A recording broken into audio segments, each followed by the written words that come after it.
Happy Wednesday, everybody. Your morning minute, 5280sportsnetwork.com and milehighsports.com. Nate Lundy, Shawn Drotar. Thanks for stopping by here. Some news and notes. We talked about it a lot yesterday on the morning minute. The Broncos get the deal done with Jamaal Charles. They don't let him leave the building without signing, and he did sign. A very team-friendly deal, lots of incentives based off of that. I think we all agree that it's a low-risk proposition for the Broncos, regardless of what kind of year he has. And so it's an opportunity to sign him and see what happens.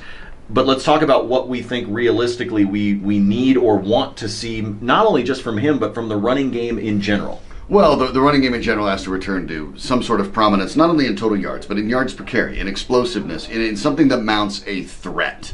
It's not that you necessarily look at a raw stat in a running game and say, okay, this team runs for this much a game, that must mean they're good, or this team averages this much a carry, that must mean they're good. Jamaal Charles, over the course of his career, averaged 5.5 a carry. That's the highest of any running back that has the minimum number of carries in which Charles has that number. So there is some explosiveness there if he's healthy, but the Broncos need to find a way to mount a consistent threat, and that is when, especially on second and short, third and short, they can credibly line up at the line of scrimmage and threaten the defense with or the running game, something that they haven't really been able to do in years.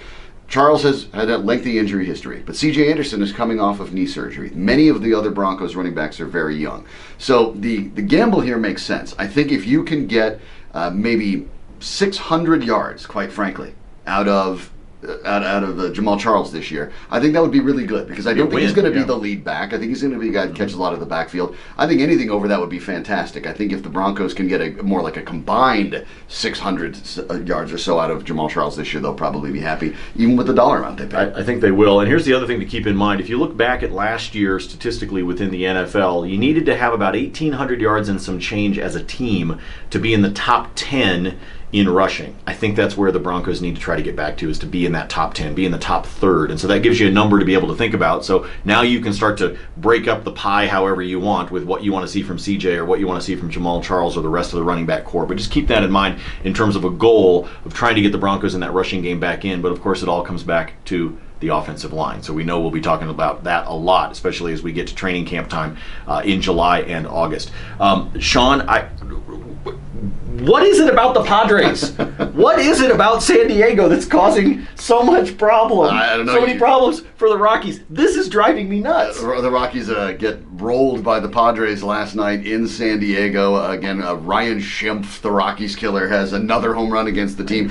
I don't know what's going on there as far as the Padres, but you can tell what's going on with the Rockies. That's the problem. It's twofold. Number one, the walk-to-strikeout ratio for the starters especially is really problematic. Tyler Chatwood, again, in his 5 1/3 innings, walked 4, struck out 4. Too many opportunities to give blows that are too dangerous. And when you get those home runs that come, they're going to come every once in a while, but when they come with guys on base, that's where you're in trouble. Second, the Rockies' bats, the plate discipline over the last, especially 2 weeks, has really been atrocious. The Rockies, again, had 1 walk and 15 strikeouts as a team yesterday. Carlos Gonzalez and Trevor Story combined to go 0 for 8 with 6 strikeouts. That's simply not acceptable. The Rockies have to find a way to put the bat on the ball, because as it stands right now, Nate, they're really counting on basically a home run, or they're not manufacturing runs at all, which gives them no margin of error when the pitchers aren't really on target. Schimpf.